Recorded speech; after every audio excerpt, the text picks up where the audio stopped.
It's August 17th, 2013, Hilo, Hawaii, class over Skype. We're going to be looking at Bhagavad-Gītā, chapter 12. This is a three-part class. Today we're looking at texts 1 through 7. So I'm just going to go through and read the translations of 1 through 7. Arjuna inquired, which are considered to be more perfect, those who are always properly engaged in your devotional service, or those who worship the impersonal Brahman, the unmanifested? The Supreme Personality of Godhead said, those who fix their minds on my personal form and are always engaged in worshipping me with great and transcendental faith are considered by me to be most perfect. But those who fully worship the unmanifested, that which lies beyond the perception of the senses, the all-pervading, inconceivable, unchanging, fixed and immovable, the impersonal conception of the absolute truth, by controlling the various senses and being equally disposed to everyone, such persons engage in the welfare of all at last achieve me. For those whose minds are attached to the unmanifested, impersonal feature of the Supreme, advancement is very troublesome. To make progress in that discipline is always difficult for those who are embodied. But those who worship me, giving up all their activities unto me and being devoted to me without deviation, engaged in devotional service and always meditating upon me, having fixed their minds upon me, O son of Pritha, for them I am the swift deliverer from the ocean of birth and death.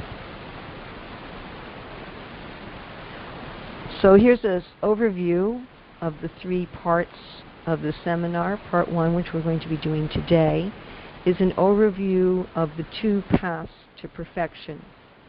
For each path, we're going to look at what are the goals of that path, what is the process of that path, what do you do, what is the nature of the path, and what does it feel like, and what do you experience when you're going on the path, what are your qualifications for taking up the path, and how do you become delivered. Then in part 2, we're going to see how the paths fit together, what are the relationships of the path to each other. And in part 3, we're going to see the qualities of those who've reached at least the threshold of bhakti. Now, I see that this chapter 12 is extremely important because it really differentiates between pure bhakti and mixed bhakti, between the direct path and the indirect path, and gives us, in very few verses, in a very short and concise way, the essence of how to practice pure bhakti. When we study this chapter, we'll see that one of the impediments on the path of devotional service is when people aren't really doing devotional service. Now, Prabhupada said that if you eat a meal, you should feel satisfied. He said if you're not feeling satisfied, then either you're not really eating or there's parasites in your belly. And he said similarly, in performing Krishna consciousness, one should be achieving the result, and if not, then the possibilities are that you're not really performing Krishna consciousness, or that there's some offenses. So here, in this presentation, we're not looking at offenses, but we're looking at, are we really on the path? Is what we're doing actually bhakti, or is it something else? If we're doing actually bhakti, how does that work? The other thing we're going to be looking at in this understanding of chapter 12, and this will be primarily in the second part, will be what are the stages of bhakti and how do we progress from one stage to another. And it's going to be a little different analysis than we usually find in the Shraddha to Prema. We're going to be focusing on some different aspects. So in part 1 today, we're going to be examining, am I really in pure bhakti? Am I really doing the process? What is the process? What should I be experiencing on the path? In part 2, we're going to be looking at, on the path of pure bhakti, what are my signposts? What are my landmarks? And what is it that's not pure bhakti? Especially in part 2, we're going to be examining the place of varnashram in bhakti and how to relate to people doing other systems of yoga, how to preach to people who are engaged in yoga. Then part 3 is one of my favorite parts of any of the Shastra. It's the description of how a devotee is dear to Krishna by having achieved a preliminary threshold on the path of bhakti. And it really gives us a litmus test for how we're progressing. It also gives us a key for how do I know I'm pleasing Krishna? One of the big questions devotees ask. How do I know that Krishna is pleased? So that we'll be looking at in part 3. All right, part 1, text 1 through 7, which we read. So the goal, the overall goal of either path, oh, I should say before we begin to really get into these verses, that this presentation is based, of course, primarily on Srila Prabhupada's translations and purports. It's also based to a large extent on the commentary of Vishwanath Chakravarti Thakur and Baladev Vijayabhushan. So you'll find that in this presentation we're quoting, and the person that I'm quoting is mentioned in parentheses on each slide. So it's either going to say Prabhupada, Vishwanath, or Baladev. So that's referring to where we're looking at. Are we looking at Srila Prabhupada's purports? Are we looking at Vishwanath Chakravarti Thakur's commentary? Or are we looking at Baladev Vijayabhushan's commentary? Of course, they're all, as we would expect, in harmony. However, each of them, being a different individual, has their personal nuances, shall we say, to understanding. And we are also looking, to some extent, beyond just the Bhagavad-Gītā to Srila Prabhupada's referencing these verses in his lectures or referencing these verses in other purports. Occasionally, we're also going to be going to other Prabhupada purports and lectures where Prabhupada doesn't directly reference these verses, but he's discussing the same points that are made in these verses. Okay. So the main goal of both of the paths outlined in Chapter 12 is ultimately the spiritual loving service for Shyama Sundar. I was just listening to a lecture a couple days ago where Prabhupada says, all of us have as our goal a relationship with Krishna as a servant, as a friend, as a parent, or as a lover. So this is our ultimate goal of the spiritual process which we are performing. And there are two paths. Basically, Arjuna's question in text 1 is saying, what's the best way to attain devotional service to Shyama Sundar? What is the best way to achieve this ultimate perfection of realizing who I am? Should I engage in bhakti from the beginning, or should I go through a step-by-step process that leads to bhakti? And I really want to emphasize that this question is not only relevant for those who are not part of the Gaudiya Sampradaya, or those who are not part of one of the Vaishnava Sanghas or part of ISKCON, but this question is very relevant even for those who believe that they are in bhakti from the beginning. And that there are many times when we find devotees who mistake Gyan Mishra Bhakti or Karma Mishra Bhakti for pure bhakti. It's a very subtle thing, and Rupa Goswami talks about this as far as weeds that look just like the creeper of bhakti and may be mistaken for the creeper of bhakti, and we may be watering those weeds instead of watering the plant of bhakti. So it's quite frequently that I run into devotees, people who are followers of Srila Prabhupada, who are preaching Karma Mishra Bhakti or Gyan Mishra Bhakti without realizing it, or who are even preaching this indirect path without realizing it. So the distinction between the two is rather important. And again, we're going to get into that in a general way in this part, and a much more detailed way in the second part. So let's look at the two paths right now. We're going to look at them separate from each other.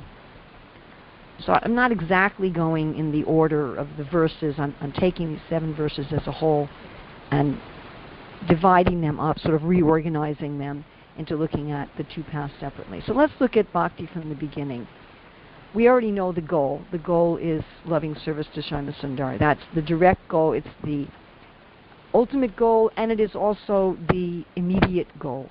It's not a long-term goal, and that this is going to be an important distinction, because in the other path there is another intermediate goal. So we're going to go here in direct by bhakti right to the process.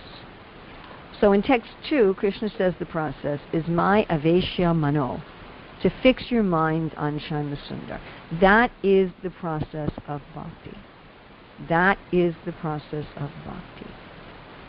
So Rupa Goswami, when giving the definition of Vaidhi Sadhana Bhakti, the very beginning of bhakti, he says that the most essential principle is to always remember Krishna and never forget him, and that anything else is a servant of that. So the process of bhakti is absorption of the consciousness in Shyama Sundar. How? Shradaya Paraya. So absorption in Saimasundar with faith. That if I just simply absorb my consciousness in Saimasundar, then I will achieve all perfection. And this faith is not faith in the modes. In chapter 17 of the Bhagavad-Gītā, Krishna describes faith in the mode of goodness, faith in the mode of passion, faith in the mode of ignorance. So the type of faith that's required for engagement in bhakti is a transcendental faith.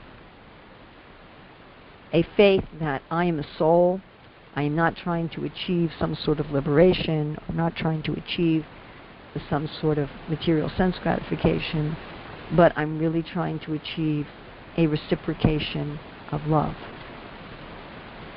And then that was referring to internal. So far what we've looked at, to always be absorbed in Saimasundar, and to always be absorbed in Saimasundar with faith, is referring to our inner state of consciousness.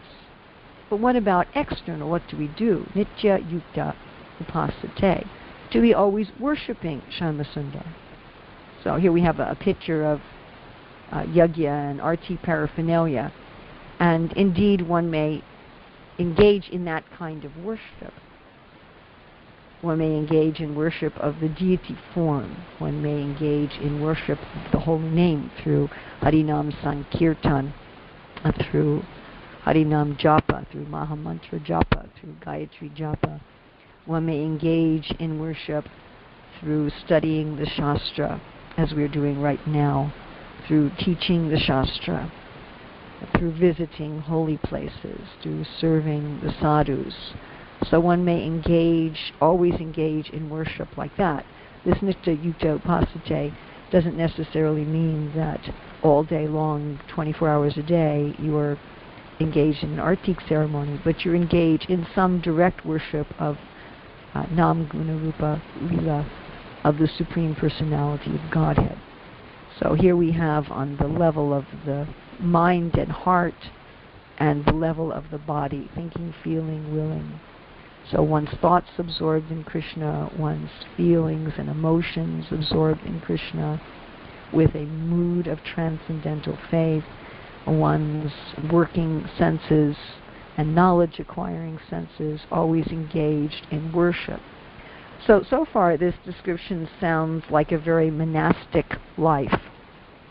If we say one is always absorbed in thoughts of Krishna, and one is always engaged in worshiping Krishna, one may envision here is a person that's away from the general population. They're living in a holy place, they're studying the scriptures, they're chanting for many hours a day, they're worshiping the deity. It seems to be someone not absorbed in the world. But here, Prabhupada is talking about on a general level that this always engaged in worship doesn't only mean that one is just sitting in the temple room. Prabhupada says the devotee does not desire any achievement other than pleasing the Supreme Personality of Godhead. His life's mission is to please Krishna. So this is also related to mood with anything. And this point again cannot be stressed enough, because it's not simply that one is always thinking of Krishna, and it's not simply that one has the goal of loving service to Krishna, and it's not simply that one has transcendental faith, and it's not simply that one is always engaged in some worship, but one's goal is simply to please Krishna. That's interesting. Just the other day, I was reading a lovely letter from Srila Prabhupada to George Harrison, where he was saying that Krishna becomes pleased when he sees that the devotee is feeling happy in service. Now, how interesting. Sometimes devotees, as I say here, we're really going to be looking at misconceptions of bhakti. So sometimes devotees feel that the gauge of their bhakti is how miserable they feel in their service. They think, well, if I enjoy my service, if I'm getting pleasure from my service, then it must be sense gratification rather than bhakti. But that's not accurate. And indeed, we'd have to really think deeply about what kind of a God we were worshipping if his pleasure was to see us miserable in his service. If you just kind of think about that for a minute, if you had someone who was serving you, Let's say you hired someone to clean your house once a week, or something like that. Someone's doing a favor for you, and if your pleasure was to see that they were really unhappy doing it, or if your pleasure was to have them do some service that they really hated, you asked them, what do you like and what do you not like, and they told you, and you said, okay, whatever you do for me, don't do anything that you enjoy. Only do things that you don't like. What kind of a person would that be? I think we'd call that an evil person. I don't think that would be a very nice person. And of course, it wouldn't even be very self-serving, because if you engage people in things that they don't like and they're miserable at, they're not going to do a very good job. And so even if you are demoniac, you're going to want to engage people in things that they enjoy. You'd have to be a really low level of demon, somebody like a Hitler or a Stalin, where you put people in labor camps and you force them to do things that they hate, and you want them to be as miserable as possible. You basically see them as expendable, disposable entities that you're going to work until they keel over dead. So this is not Krishna's view. As we say, even somebody who's very materialistic and selfish will engage people according to their natures and propensities and their likes. So generally, if somebody is serving us, we want them to enjoy serving us. We don't want them to serve us at their expense. We want them to be happy serving us. And you see this in ordinary family life, where the wife will say, oh, I'd like to go to the park today. And the husband says, well, okay, if you want to go, I'll go. And she says, well, don't go just because I want to go. I want you to go because you want to go. We feel uncomfortable if people are serving us with, how would you say, resistance. So Krishna's happiness is saying that we are happy in his service. And we will get to in part 3, what is the behavior and attitude of the devotee that is most pleasing to Krishna. And that's the last few verses of this chapter. If our mood is to please Krishna, if our life's mission, as Prabhupada's saying here, is to please Krishna, Krishna gives a list in this chapter. This is what's pleasing to me. This is what's pleasing to me. This is what's pleasing to me. And that's all the devotee wants. That is love. That is love. The devotee just wants that Krishna will be pleased. Now here we have one of my favorite quotes in Srila Prabhupada's books. And it really helps us understand that pure bhakti is not just a monastic process of people who are separate from society. So this is in the purport to 12.2. Prabhupada says, sometimes he chants, sometimes he hears or reads books about Krishna, or sometimes he cooks prasadam or goes to the marketplace to purchase something for Krishna, or sometimes he washes the temple or the dishes. Whatever he does, he does not let a single moment pass without devoting his activities to Krishna. Such action is in full samadhi. And the one here that strikes me is going to the marketplace to purchase something for Krishna. In other words, one is not simply in the temple. Whatever one is doing, one is thinking, how is Krishna pleased? How is Krishna pleased? How is Krishna pleased? Am I happy in my service? And am I the kind of person that Krishna describes later in this chapter, which makes Krishna smile? All right, so we've looked at the process. What do I do if I'm in pure bhakti? What's the goal of pure bhakti, and what do I do? Now, if we're on the path of bhakti, what will our experience be? What is the nature of the path? If you think of this as a journey, so if we say, okay, the way you're going to go from Munich to Paris, can you go by plane? Can you go by train? Can you go by car? So you might say, what is the goal? The goal is Paris. What is the process? The process is I have to buy a ticket, I have to pack a suitcase, I have to go to the airport, I have to go to the check-in line. That's the process, what I do. Then what's the nature of the path? What will it feel like? So if we say, okay, if you're on a plane, what it's going to feel like, you're going to be in a little cramped seat, and your ears are going to pop and so forth. If you're going to train, you're going to have a much more comfortable seat, you're going to see all the scenery, and so forth. So the nature of the path is a little bit different from the process. The nature of the path is what kind of experience will you have when you're doing that process. So here Srila Prabhupada describes, and Krishna describes, that the nature of the path of direct bhakti, done from the very beginning of one's spiritual life, from day one, is very easy and natural. And Prabhupada gives this example in his purport to text 5, that we can worship the deity with our material senses. We can have the deity as the king of our home, the king of the temple, and it's very easy to understand. You know, I offer my food to the deity. I give the deity a report of my financial expenditures. I consider that everything in the home belongs to the deity. And that's a very easy and natural thing to do. One can understand that. Just like one may be living in someone else's house. So I travel a lot. I'm often living in other people's homes. And it's very easy for me to understand that the home belongs to someone else. I am staying in their home. And what I am doing has to be pleasing to them. Everything has to be in accord with their desires. Or what to speak of if you're a servant. So if they've ever been in society where there's servants, or been with their servants, so the servant also has a room in the house, the servant has their servants' quarters, but they are very aware that everything is for the pleasure of the owner of the house. The servants first serve the owners of the house, and then they eat afterwards in a separate room, and they're doing everything for the pleasure of the owner of the house. So this is a very simple thing to understand. It's a very easy and natural thing to understand. It's not complicated, and it's not outside of the normal range of what we can do. How does one get delivered, and what are one's qualifications? So here, Urmila Devi Dasi is saying, even though the devotees endure difficulty in withdrawing the senses from objects other than Krishna and in engaging in the various angas of bhakti, they do not experience the same suffering as the impersonalists because of the dazzling attraction of Krishna's blissful form. So actually, I probably should have put this under nature of the path.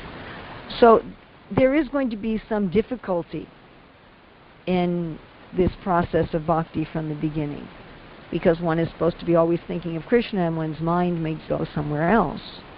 And there may be some difficulty doing the angas of bhakti. There may be difficulty in getting up early in the morning. There may be difficulty in chanting 16 rounds minimum every day. There may be difficulty, today's Ekadasi, for example. There may be difficulty in fasting or restricting one's diet. There may be so many difficulties. However, those difficulties are not full of suffering, because Krishna's form is so beautiful. Krishna is so attractive. And therefore, one is being delivered by one's attraction to Krishna's beautiful form. And again, even in this world, if we're very attracted to someone, even if we're very attracted to a cause, if there's something that we're working for with a lot of sacrifice and difficulty, but it's a cause that really attracts us and we really believe in, then we don't feel the sacrifice as suffering. In fact, we can be experiencing the sacrifice itself as pleasurable. And we give the example many times that it can be just as pleasurable to cook for Krishna as to eat the prasadam. Many of us have had experience of doing great sacrifice for Krishna, great sacrifice for Srila Prabhupada's mission, and we experience the sacrifice as great pleasure because we're doing it for somebody who's so attractive. So the deliverance is that Krishna personally delivers the devotee. And this is an extremely important point. Prabhupada quotes here, the Lord himself takes him. The devotee does not need to wait to become very experienced in order to transfer himself to the spiritual sky. Such an important point of the difference between pure bhakti and other paths. The devotee, although there's a process, it's not the process that is delivering them. It is not the process that is delivering them. It is Krishna that's delivering them. Doing the process simply puts the devotee in a position where Krishna is going to deliver them. It's like Prabhupada often gives the example, the sun is shining everywhere, but you have to come out of your room. You have to open the windows to see the sun. So bhakti is simply really like that. It's really just opening the windows, walking outside. It's just putting yourself in a position where Krishna will deliver you. It's interesting, the Sri Vaishnavas have two sects, two main sects, the monkey and the cats. And the concept of, the baby monkey holds on to the mother. The mother's not holding on to the baby. But the baby kitten, the mother's holding on to the kitten, and the kitten's not holding on to the mother. But you see that those two concepts are not completely diametrically opposed. Although the monkey's holding on to the mother's very conscious of the baby monkey, and she is adjusting her behavior to accommodate the monkey that's hanging on to her. And in fact, she will go to a place where the monkey can come. The kitten and the cat and that. The kitten also has to relax and cooperate with the carrying of the cat. The kitten is not struggling against the carrying of the cat. So it's still there's still something going on from both ends. So however one sees bhakti, the devotee is doing something. It's not that Krishna will go and kidnap people who are not interested in loving him, nor will a doctor go into your home and do surgery in the middle of the night without your permission. So the devotee is surrendering to Krishna, the devotee is doing something, but it's Krishna who's delivering them. And Prabhupada says you don't need to wait to become very experienced. It's not that you have to become a perfected yogi in some mechanical sense to be delivered by Krishna on the path of bhakti. Even if, and Prabhupada says also here, even if the devotee has not attained transcendental jnana or has not properly done all aspects of dharma, karma, Krishna personally delivers the devotee. So you don't have to be perfect in jnana or karma. And this I see is, again, which we'll get to more in the second part, but this is a big mistake that devotees make, where they think that you have to be perfect in transcendental jnana or to perfectly do all your dharmic karma in order to attain pure bhakti. But that's not a fact. It's not a fact. We have Magrari the hunter, who certainly was not perfect in karma. He was a very sinful person, and he immediately took to bhakti without perfecting his life in ordinary karma first. It wasn't that he did that, nor did he become a jnani first. He immediately took to bhakti. And in the Varaha Purana, Krishna says, according to my desire unchecked, I bring them to my dham, putting them on the shoulders of Garuda without going via the path of light. So this path of light refers to in the 8th chapter of the Bhagavad-Gītā, where Krishna describes that yogis can take the path of light or the path of darkness, that depending on the time of the year and the time of the day in which you leave your body, you can go to the Brahmajyoti or you can go to the higher planets. But Krishna says he doesn't care for that. He's not taking his devotees on that path. He's not following a mechanical process, just according to his own desire. This is a reciprocation of love. It's a personal reciprocation of love between the devotee and the Lord. It's not some sort of a machine. The devotee is not engaged in a mechanical process, and the devotee's deliverance is not a mechanical process. And here we see this painting of Krishna on the back of Garuda, picking up the devotee from the middle of the ocean. So this is bhakti. In bhakti, the devotee is not swimming to the shore. The devotee is putting their arms up. Krishna, Krishna, I love you. Krishna, I want to be with you. Krishna, I want to reciprocate love with you. And Krishna says, yes, I want to reciprocate love with you also. The devotee is not on their own strength swimming to the shore. And Srila Prabhupada says that no previous qualification is needed. He says pure devotional service is so powerful, however, that one may at once take to it without acquiring the previous qualification of Brahmabhuta life. A sincere devotee who engages in the service of the Lord automatically becomes situated in the Brahmabhuta stage. So here Srila Prabhupada is talking about, does one have to first attain Jnana Yoga? So one may think, well, first I have to realize transcendence, and then I can think of Krishna. And I hear this a lot from devotees. You can't think about Krishna until you're pure. You can't think about Krishna until you're pure. But Prabhupada's saying here, no. You can start thinking of Krishna. Remember, the process of bhakti is thinking about Krishna. You can start thinking about Krishna even when you're impure. And that thinking about Krishna, even in the stage of impurity, will bring one to the point of purity. It is thinking about Krishna that purifies one, not first I become purified and then I think of Krishna. All right, now we're going to look at the second path, going up the yoga ladder. And again, I want to emphasize that in part 2, when we see how these two paths relate to each other, we're going to go into all of these points that we've touched on today in a lot more depth, and anything that's not clear today will hopefully become much clearer. So the goal of going up the yoga path is intermediate. The ultimate goal is still loving service to Sharma Sundar, but the immediate goal of the yoga ladder is a little different. And Krishna says in text 4 that those who go through this indirect path at last achieve me. So what do we mean by me? So Baladev Vijabhushan says that this me is a form predominated by extreme majesty, which could be, say, Narayana. And Vaikuntha, Vishnu Chakravarti Thakur says this me is the impersonal Brahman. Srila Prabhupada says this me is Sri Krishna or Vasudeva. So Srila Prabhupada is saying that even on the indirect path, one will eventually come, at last, as Krishna says, at last, one will eventually come to Vasudeva Krishna. And what about the immediate goal of the indirect path? The immediate goal of the indirect path is not Vasudeva Krishna. And this is the main question in text 1. Now we should understand text 1 very clearly. Arjuna is not asking, why would Arjuna ask? There would be no reason for Arjuna to ask about ultimate goal. Arjuna is not saying what's better as an ultimate goal, personalism or impersonalism. He's saying what's better as a path.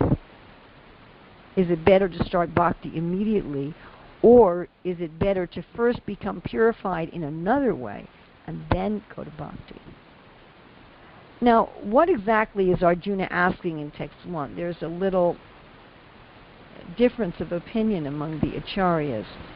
When Arjuna in text 1, he's saying, Evam satata yukta ye, bhaktas tvam payuparsate ye chap aksharam avyaktam te shamke yoga vittama. So this aksharam avyaktam is what's in question here. Aksharam is beyond the senses. Srila Prabhupada talks about this aksharam in reference to the prayers of Queen Kunti, which we're going to be studying also in our general morning class. It means, Prabhupada gives the word for word here in the Bhagavad-Gītā as beyond the senses. Prabhupada also explains that aksharam means beyond the alphabet. Like in English we have, A to Z, A to Z. So something that can't be described by the alphabet. Aksharam, that refers to the Sanskrit letters, and avyaktam, unmanifested. You can't perceive it. So what does this mean? Does this mean the self? Does this mean those who meditate on their own self, or does this mean those who meditate on Brahman? So Baladev Vijabhushan and Ramanujacharya both say that Arjuna is referring to someone who meditates on the self, and Vishnu Chakravarti Thakur and Srila Prabhupada says that Arjuna is asking about those who meditate on Brahman. Although Srila Prabhupada also indicates in his purport to text 3 and 4 that Arjuna is asking about both the super soul and the individual soul. And we could say that whether your goal is the soul or whether your goal is Brahman, that certainly you're going to realize all aspects of this unmanifested, the self, Brahman, and the super soul. Okay, let's look at this description, and we just talked about this, we'll mention it again. Aksharam and avyaktam. Again, aksharam literally means beyond the alphabet, beyond what can be described or understood by words, beyond the ability to perceive something that's not manifested. So, of course, this is quite different than what we were talking about with the deity. So this is the goal, to achieve something that is beyond the senses. And let's look at some more descriptions here from text 3 to 4, where Krishna is describing the goal, right? In the previous slide we looked at, it was Arjuna describing the goal as simply aksharam and avyaktam. And here, Krishna describing the goal of the indirect process. He again uses this aksharam, which Prabhupada translates here as that which is beyond the perception of the senses, again referring you to Bhagavatam 1.8, where Prabhupada describes the same word as beyond the alphabet. Anirdesham, indefinite. Avyaktam, again, Krishna also uses unmanifest. Sarvatra gam, all-pervading, is everywhere. Achintyam, Chinta means to know. So chinta, inconceivable, you can't know it with the mind. Kutastam, unchanging. It's always the same. Achalam, immovable. Dhruvam, fixed. So this is the description of this intermediate goal of the indirect path. Beyond the senses, indefinite, unmanifested, everywhere, inconceivable, unchanging, immovable, and fixed. Now, you might ask, why would somebody want to? Why would somebody want to go through the indirect process? Now, again, in asking this question, please remember that this doesn't just apply to people who do not consider themselves on the path of bhakti, but this also applies to people who consider themselves on the path of bhakti. So the answer is they think it's better to remove all obstacles first and then perform bhakti, rather than remove all obstacles to bhakti by bhakti itself. So they're figuring, before I can engage in pure bhakti, let me do something else to prepare myself for bhakti, then bhakti will be easier.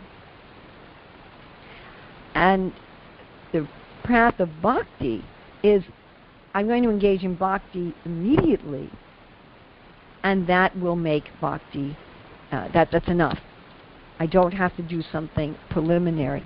We see this mentality of let me do something else first is present in people who say, well, I can't really engage in full bhakti right now because I have, a husband or a wife and kids and a job, and I live far from the temple, and, first I've got to take care of that, and then I can engage in bhakti later. So first I'm going to become purified by doing my duty, etc., etc. Or when people say, I can't think of Krishna when I chant Hare Krishna until I'm pure.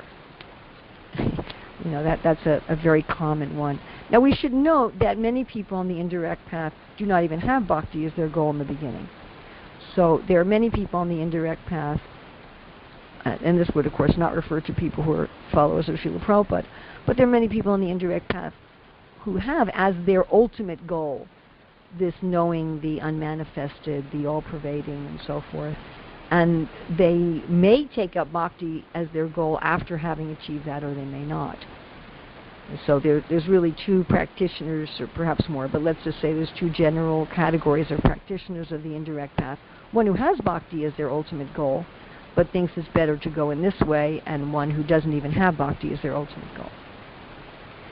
Now, Baladev Vijayabhushan has this nice quote about why would you first want to realize the self. He says, Swanubhava purvakasya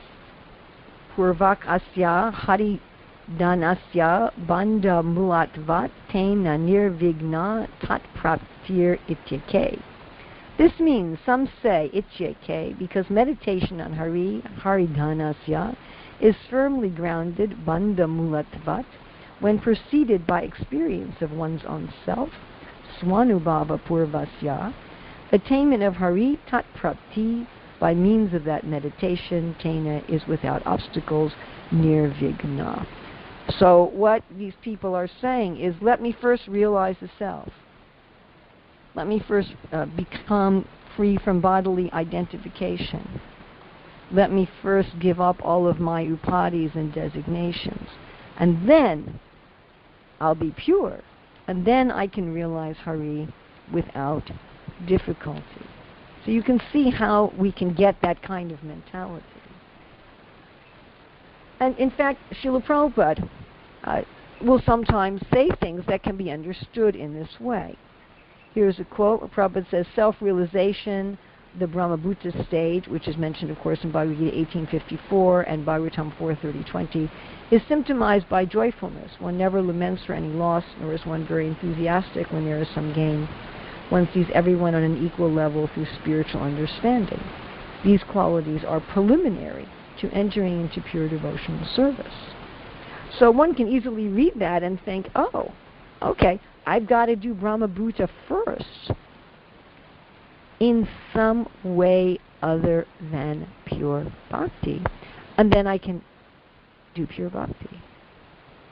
Now, although Prabhupada's saying that the Brahmabhuta stage will happen first, He's not saying that one should do it by something other than bhakti. That's the misconception. So the indirect path says you have to attain the self first by a process other than bhakti. Then you can do pure bhakti. Prabhupada's saying, yes, you're going to realize the self first, but you're going to realize the self through the process of bhakti.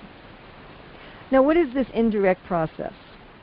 What do you do? So we just had sort of an extensive discussion of the goal, which we didn't do for the process of pure bhakti, mainly because that's not in this chapter of Bhagavad-Gītā.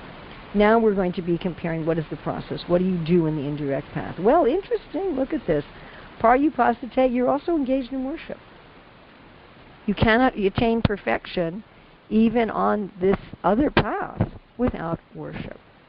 Then you have to saniyam yendriya graman. Indriya, the senses, control all of the senses. Then sarvatra sama buddhaya. You have to see everyone equally. You can't see the difference between yourself and others. You can't see, oh, this is for my benefit, this is for others' benefit. I'm better than others. I'm different from others. Sarva bhuta hite rataha, working for the welfare of all living entities. I don't think we can emphasize enough that whatever path of self-realization one takes up, one has to be treating all living entities equally. And one has to be working for the welfare of all living entities. If someone is seeing distinctions between living entities based on the body, I mean, of course, there's some practical distinctions that you don't, invite your dog to dinner, we hope, and you invite a human guest to dinner. So there's some practical distinctions, obviously. But on the spiritual platform, you don't see distinctions. And if one sees these distinctions, one isn't even on the indirect path. So if one claims to be on either the direct or indirect path, one has to be seeing all living entities equally. Now, what's the nature of this path? Krishna says, okay, this is an often quoted verse, Klesho jikatarastesham avyakta sakachechasam avyakta higatirjukam tena vadyalavite. It's very difficult and troublesome. And it's very theoretical. It's just, okay, you're not the body, you're not the body, you're not the body. All living entities are equal. You have to control your senses. You're really having to control your senses and your mind by force of will. So it's a very artificial, difficult, and troublesome process. And anyone who's been applying this sort of method and this sort of mentality to the aspects of bhakti will find that it's very difficult and troublesome. I mean, if one is feeling that one's practice of bhakti is very difficult and troublesome and very theoretical, then you might be on the indirect path, thinking that it's bhakti. Because bhakti is not like that. And you don't realize the blissful portion. You may be gaining knowledge and a sense of eternality, but not bliss. So that's the nature of the indirect path. It's very difficult. Vishwanath Chakravarti Thakur says that it's like trying to stop a river, trying to stop your senses. So again, if that's someone's experience in bhakti, that they feel they're trying to control their senses, like trying to control a river, or as Arjuna says in the 6th chapter, trying to control your mind like it's the raging wind, maybe you're not really doing bhakti. Because this is the experience of those on the indirect path. Now, as we said before, it's interesting that even the indirect path needs worship. That Vishwanath Chakravarti Thakur says, furthermore, even that goal of impersonal Brahman, which is attained by such suffering, is attained only by having a mixture with bhakti. Without bhakti to the Lord, the worshippers of the impersonal Brahman attain only suffering and not Brahman. He says, Brahma says, as a person who beats an empty husk of wheat cannot get grain, one who simply speculates cannot achieve self-realization, his only gain is trouble. So here it's explained that even on the indirect path, there must be some bhakti. Otherwise, there will be only suffering. So you can see how easy it is for somebody on the path of bhakti to end, who thinks they're on the path of bhakti, to actually be on this mixed platform, because worship is part of both of these paths, the indirect and the direct path. And because there's some worship, therefore there's some experience of spirituality. But the primary experience on the indirect path, until one achieves their intermediate goal is going to be struggle and suffering. Whereas the primary experience on the direct path is Kevalan Undakanta. Prabhupada says the unmanifested realization is against the nature of the spiritual blissful self. Right? The spiritual blissful self as spiritual senses and manifest and relationship. Right? So when you're on the indirect path, you feel like you're doing something unnatural. You feel like you're doing something against your own nature. Also, the indirect path is very dangerous. In 4.2.28, at the curse of Daksha's sacrifice, one who takes a vow to satisfy Lord Shiva or who follows such principles will certainly become an atheist and be diverted from transcendental scriptural injunctions. So this indirect path where one is engaged in uniting the Shakti with Shiva, or one is engaged in trying to become impersonal, or it can be very dangerous. Now, another thing about the indirect path is you can't even do it properly unless you have prior qualifications. We were saying in bhakti, anybody can take to it immediately. Prabhupada's saying you don't have to become perfect in Gyan Yoga or Karma Yoga. You don't have to follow all the rules of Dharma to take to bhakti. But in Prabhupada's book, Renunciation Through Wisdom, and we're going to discuss this a lot more in part 2 when we go through the ladder, Prabhupada says those who have been able to eradicate according to the dictates of their social and spiritual order and who have thus acquired sufficient piety are qualified to practice Karma Yoga. Gradually they progress to Gyan Yoga, and finally in meditation they realize the transcendental and supreme position of the Lord. So in order to direct path, as Prabhupada says, the dictates of their social and spiritual order. You cannot go directly from being a sinful person to the indirect path. Now, what is the deliverance? How do people on the indirect deliver? This is also fascinating. It takes perfection to the effort to a mechanical process with a mixture of worship. But how do they get to the final goal? That's the intermediate goal. How do such persons get to the final goal of loving service to Shama Sundar? It has to be by the grace of a devotee. That's the only way that somebody can move from the indirect path to the ultimate goal of bhakti. Prabhupada says, by the grace of some devotees, such a transcendentalist, highly learned in the process of Gyan Yoga, they come to the point of bhakti yoga or devotional service. At that time, long practice in impersonalism also becomes a source of trouble because he cannot give up the idea. Therefore, an embodied soul is always in difficulty with the unmanifest, both at the time of practice and at the time of realization. So this is a very interesting point, and I always give the example in reference to the statement of Srila Prabhupada of my nephew. So my nephew studied in his own religion, not in Vaishnavism, in essentially a brahmacharya ashram with a spiritual master. And they were very strict about the men having any dealings with women. So that at a certain point, he got to be in his 20s, and he went to his teacher, his guru, and he said, I think now I want to marry. So his teacher said, well, up until now, you've told you not to look at any woman, but when I introduce you to a woman, I certainly want you to look at her. So this is the problem with the indirect path. One is focused on the unmanifested, the all-pervading, the changeless, the inconceivable, etc., etc.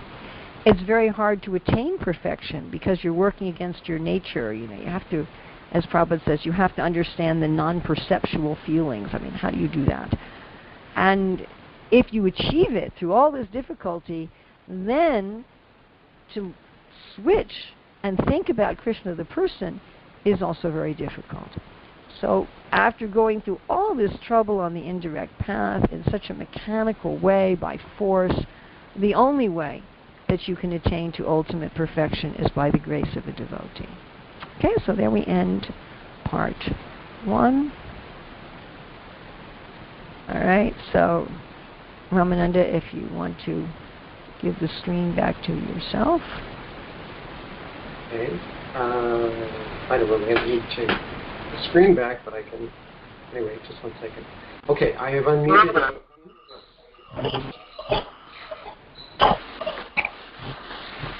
So I have a couple of questions, but I'm going to wait. Okay, just 1 second. Let me set this up for recording.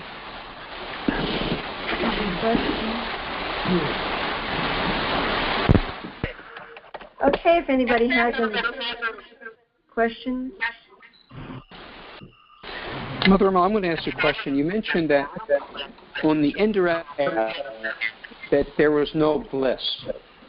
And my understanding was that one reaches Brahman, that it is very pleasurable and it is a type of bliss, hence it's often described as Brahmananda.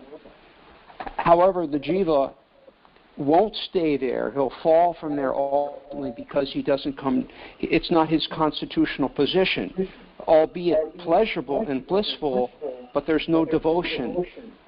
One falls down because he hasn't taken shelter of Krishna's lotus feet through devotion. Therefore, he becomes lonely, falls back, comes back down again because of that desire for reciprocation.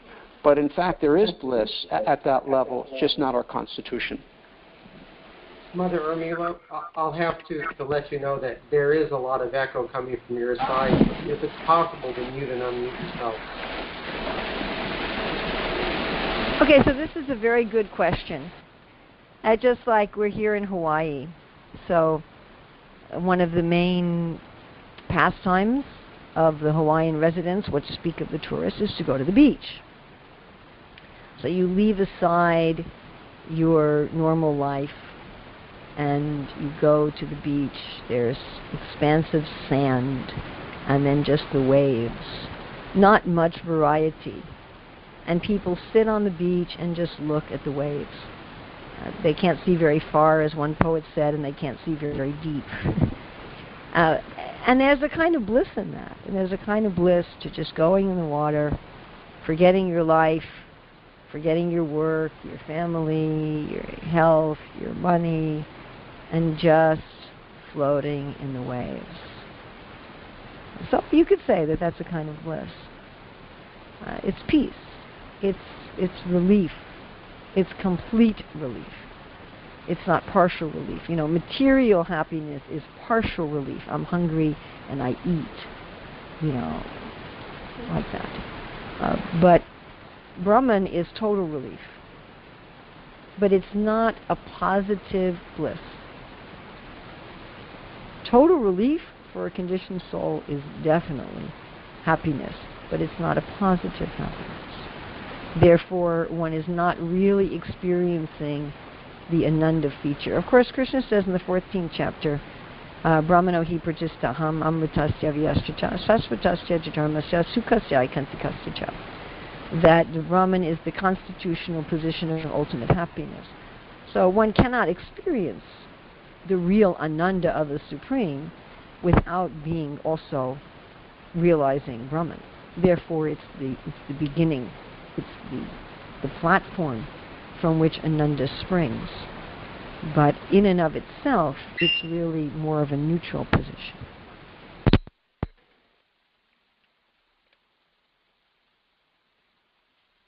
Anybody else? Yes, Mataji, I'd like to ask you a question, if I may. You mentioned earlier, I'm doing two things at once here. You mentioned earlier that one cannot be blissful on the indirect path. But we also hear that, and Prabhupada has said that too much austerity in the path of bhakti will harden the heart, which means it's going to be impossible to be blissful in that situation as well. So given that scenario, does that mean that too much austerity on the path of bhakti is like an indirect path? Yes. In Bhakti Rasamrita Sindhu, Srila Rupa Goswami explains items that are not part of the path of bhakti. One of them is varnashram. He says varnashram is not part of the angas of bhakti. Another is gyan, and another is vairagya. So basically talking about gyan yoga and karma yoga and karma kanda, and that none of them are on the path of bhakti. Now, Prabhupada does say that gyan and vairagya can be useful in the beginning. But mostly these things should be natural results of bhakti rather than part of bhakti. Now, having said all that, Srila Prabhupada also says very clearly that any spiritual progress that says you don't require any austerity is cheating. And of course, Rupa Goswami does give not only what to do in bhakti, but what not to do. So there are, as Prabhupada calls them, rules and regulations, positive and negative injunctions. For sure. I mean, if you want a loving relationship with another human, we're gone. Is that all right? Okay. If you want a relationship with another human jiva, there's also going to be positives and negatives. Yes? Am I online? Yes, you're online. I understand your question. I wasn't sure. You know, so the question is, when we're talking about too much austerity, let's look at this in two ways. So Prabhupada talks about a nectar devotion, about over-endeavoring. And he defines over-endeavoring as taking up austerities or practices that you can't maintain.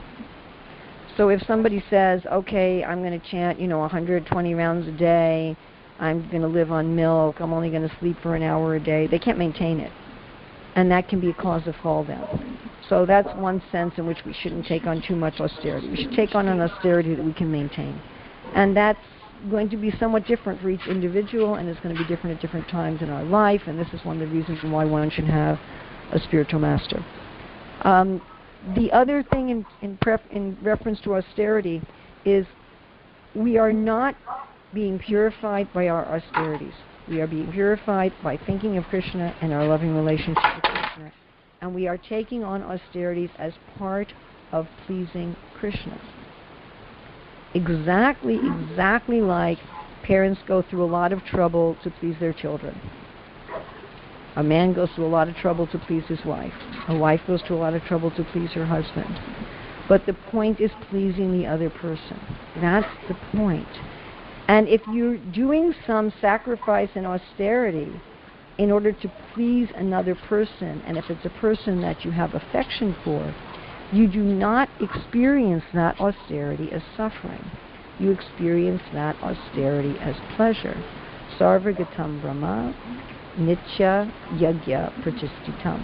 The all-pervading Brahman is eternally situated in acts of sacrifice. So, if one is doing sacrifice out of love, that sacrifice itself becomes joyful. So the key, the points here are that take on austerity that's proper in bhakti and that one can maintain. Do the austerity as a way of pleasing Krishna and a way of enhancing love.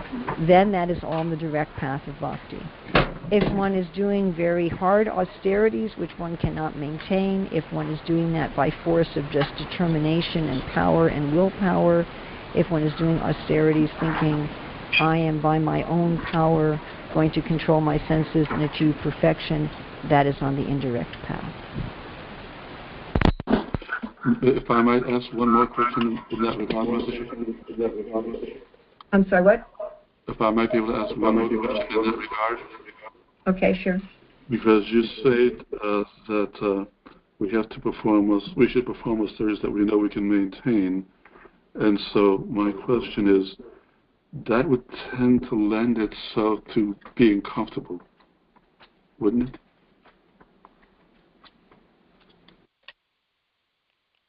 Is there some requirement that you have to be uncomfortable? Well, I don't know that we have to be Is it ever said that in order to that your test of whether or not you're performing bhakti is whether or not you're uncomfortable? Well, not exactly, but when I say comfort, I mean like an easygoing life because you're practicing something that you're able to maintain. You understand what I'm saying? Therefore, one has to have a guru. You know, the Rupa Goswami is saying the first thing in bhakti is you have to have a guru. We're not meant to be our own gurus. You know, as a teacher, if I'm teaching a child, then I've always drawn the picture of 3 concentric circles, the comfort zone, the learning zone, and the panic zone. So you want to push people out of their comfort zone into the learning zone, but you don't want to push them into the panic zone. And Prabhupada says the managers should be expert in always presenting fresh challenges to the devotees that they're going to rise and meet. So therefore, we have to have, we can't just be our own guide. Because if we're just our own guide, we'll either just try to have an easygoing life, or we may push ourselves into our panic zone and fall on our nose. So to know how to progress, it's a very individual thing. You know, what's my comfort zone may be your panic zone, and vice versa. And it's maybe different things in different areas. There may be certain aspects of bhakti that come more easily to some people than others. But still, one has to do austerities that one can maintain. And that's definitely Prabhupada's instructions. That doesn't mean you're in your comfort zone. But nor should you be put yourself into a panic zone. So I think I could take just one more question. Thank you very much, Mother. Oh, just one more question. Ouch. Can I get one in? Yeah, okay, sorry. That's okay. The first verse, it says, what is more perfect, engaging in devotional service of the worship of the impersonal Brahman. Now, I know you alluded to that, but I still am confused. Because when I read this again and again, it appears to me that what Arjuna is asking, what's better, impersonal worship or devotional service? But what you're saying is that actually he's referring to, is it the step-by-step process, bhakti mixed, etc. So it appears that it's very narrowly focused the way. Yes, it's exactly correct. What Arjuna is asking here is, do I start bhakti from the beginning, or do I first go through a process? Do I first realize the self or Brahman, depending on how you want to interpret it? Prabhupada interprets it as both, and then go to bhakti. So that is Arjuna's question. He's not asking about, is impersonalism better as an ultimate goal? He has no reason to ask such a question. So it's already been established that bhakti for Krishna is the ultimate goal. So Arjuna is not asking here, is impersonalism better as an ultimate goal? But he's asking, is the indirect path, which is what Krishna will explain in this chapter. And you can see this, first of all, by what went before in Bhagavad-Gītā, and also by how Krishna responds to his question. So Krishna responds to his question by describing both the direct and the indirect step-by-step path. Okay, thank you very much. All glories to Srila Prabhupada. Thank you so much, Mother Urmila. Yay. All glories to Srila Prabhupada. Thank you. Hi, Hi, thank you.